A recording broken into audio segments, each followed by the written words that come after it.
গতকালকে এমপি হানজালা সংসদে একটি কথা বলেছে যে আমাদের বাংলাদেশের মুসলমানরা অনেকেই নামাজ না পড়লেও নবীকে কটূক্তি করলে তার বিরুদ্ধে তারা সোচ্চার হয় এবং তারা রাস্তায় নেমে আসে এর বিরুদ্ধে।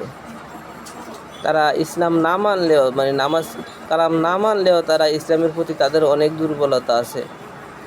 নবীর অপমান তারা কখনোই সহ্য করে না, ইসলামের অপমান তারা সহ্য করে না।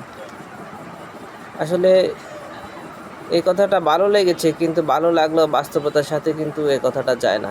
আপনি যদি চিন্তা ভাবনা করে দেখেন যে আমাদের দেশে যারা মুসলমান আছে, ইসলামের প্রতি তাদের দুর্বলতা না অবহেলা। আপনি যখন আমাদের দেশে এত এত মানুষ ধর্মকে নিয়ে যার যার স্বার্থে ব্যবহার করতেছে, যে কোনো ব্যক্তি তার স্বার্থে ধর্মকে ব্যবহার করতেছে, এবং কেউ যদি বলে যে অমুকে নবীকে এটা বলছে, এটা সত্য বলছে নাকি মিথ্যা বলছে সেটা দেখার সময় না, একটা দুর্ঘটনা ঘটাইয়া বসে থাকে। এর দায়ভার কার?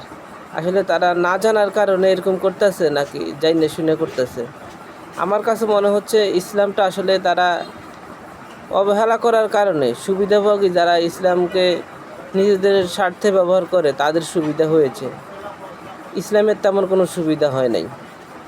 তো আপনারা আপনাদের মতামত জানাতে পারেন। ধন্যবাদ সবাইকে।